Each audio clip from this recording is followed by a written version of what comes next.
नमस्कार मित्रांनो, दिव्य संस्कृती या चॅनलवरती आपणा सर्वांचे स्वागत आहे. रामायणात रामराज्य स्थापित झाल्यानंतरची कथा फारच कमी लोकांना माहीत आहे. रामकथेचे समापन कसे झाले होते आणि त्यांनी आपल्या शरीराचा त्याग कसा केला याचीच रोचक कथा आज आपण या व्हिडिओमध्ये बघणार आहोत. मित्रांनो, सीतेच्या अग्निपरीक्षेनंतर जेव्हा प्रजेने सीतेबद्दल अफवा फैलावणे सुरू केले की रावणाकडे राहिल्यानंतर सीता अपवित्र झाली आहे, तरीही रामाने तिला महालात ठेवले आहे. रामापर्यंत जेव्हा ही बातमी पोचली त्यांना फार दुःख झाले आणि त्यांनी सीतेला जंगलामध्ये सोडण्याचा निर्णय घेतला. लक्ष्मणाने जेव्हा सीतेला जंगलामध्ये सोडले तेव्हा ती गर्भवती होती.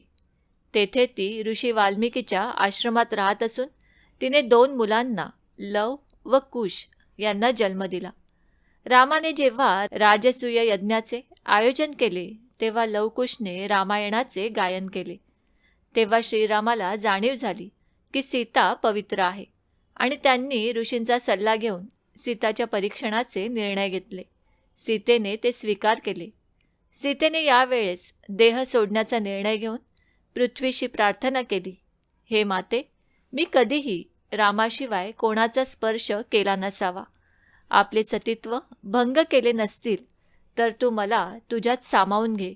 तेव्हा धरती फाटते आणि सीता त्यात सामावून जाते. प्रभू श्री रामचंद्रांनी अयोध्येवर अनेक वर्षे रामराज्य केले.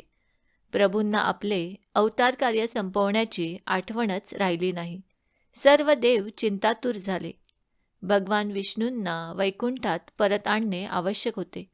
सर्व देव यमराजाकडे गेले. त्यांच्यावर ही कामगिरी सोपवली, परंतु यमाने हे कार्य करण्यास स्पष्ट नकार दिला. जोपर्यंत हनुमान अयोध्येत आहेत तोपर्यंत मी त्या नगरीत पाऊलही टाकू शकत नाही, असे सांगितले. शेवटी सर्व देवांनी ही जबाबदारी काळावर सोपवली. त्याने ती मान्य केली, पण त्यालाही हनुमंताची भीती होतीच, म्हणून त्याने साधूचा वेश घेतला. बरोबर दुर्वास मुनींना घेतले. दोघेही अयोध्येत आले व त्याने रामरायाला भेटण्याची इच्छा प्रकट केली. रामरायांची भेट झाली. प्रभूंनी त्याला ओळखले. काळाने एकांतात बोलण्याची विनंती केली. रामचंद्रांनी महालाच्या एका खोलीत त्याला नेले. लक्ष्मणाला दारात पहारा देण्यासाठी उभे केले. कोणालाही आत न सोडण्याची आज्ञा केली. आज्ञा मोडणाऱ्याला मृत्यूदंड दिला जाईल असे बजावले. लक्ष्मण पहारा देत उभे राहिले. एकांतात काळाने भगवंतांना आपले अवतार कार्य संपवण्याची विनंती केली.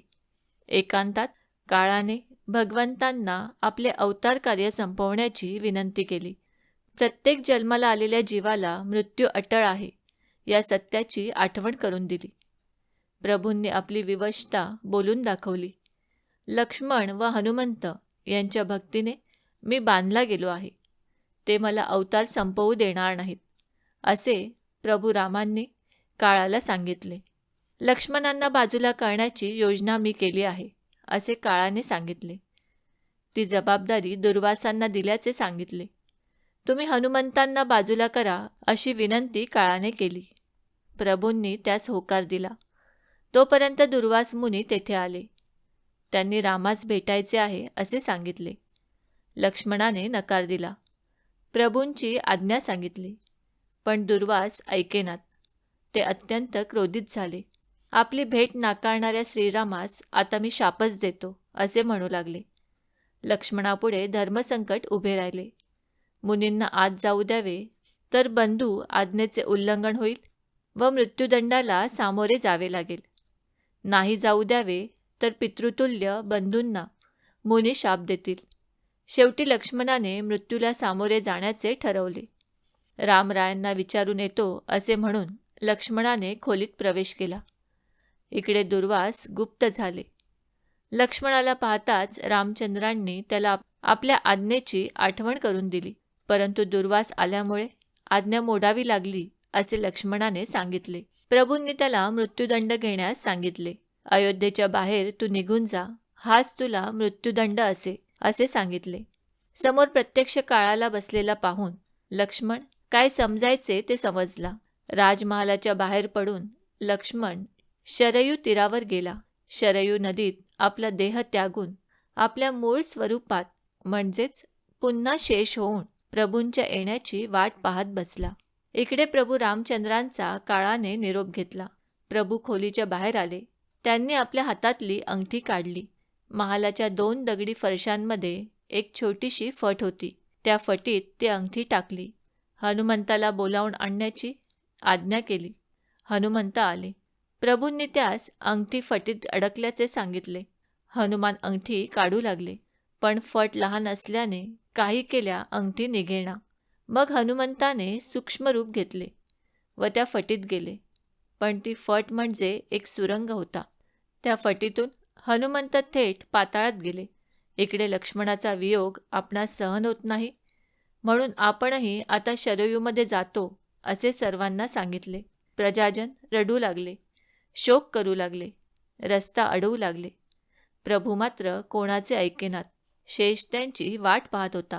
प्रभू शरयू तीरावर आले. सर्व प्रजाही बरोबर आली. ज्या मार्गाने लक्ष्मणजी गेले त्याच मार्गाने प्रभूंनीही प्रवेश केला व पाण्यात नाहीसे झाले. इकडे हनुमंत पाताळात पोचले. वासुकीने त्यांचे स्वागत केले व येण्याचे कारण विचारले. प्रभूंची अंगठी शोधण्यासाठी येथे आलो असे हनुमंतांनी सांगितले. वासुकीने त्यांना अंगठ्यांचा ढीग दाखवला व यातून प्रभूंची अंगठी शोधून घेऊन जा असे सांगितले. परंतु त्या सगळ्या अंगठ्या सारख्याच होत्या, सर्व रामरायांच्याच होत्या. त्यामुळे मारुतीपुढे संभ्रम निर्माण झाला. तेव्हा खरी गोष्ट वासुकींनी त्याला सांगितली. आपले प्रभू आपल्याला सोडून जात आहेत. हे ऐकून मारुतीराय मनोवेगाने शरयू तीरावर आले. सर्व प्रजाजन शोक करीत होते. मारुतीरायांनाही अनावर असा शोक झाला.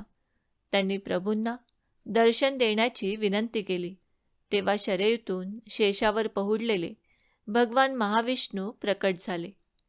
सर्वांना आनंद झाला. सर्वांनी भगवंतांचे दर्शन घेतले. आपले कार्य संपल्यामुळे आपण वैकुंठी जात आहोत, कोणीही शोक करू नका असे सांगितले. आपले दोन्हीही पुत्र व बंधूंचे पुत्र यांच्याकडे राज्यव्यवस्था लावून दिली आहे. त्यांच्या आज्ञेत सुखाने राहा असा आशीर्वाद दिला. हनुमंत बरोबर येण्याचा हट्ट करू लागले. प्रभूंनी त्यांना त्यांच्या चिरंजीवित्वाची आठवण करून दिली. अयोध्येच्या रक्षणाची जबाबदारी त्यांच्यावर दिली. सर्वांचा निरोप घेऊन प्रभूंनी वैकुंठाला गमन केले.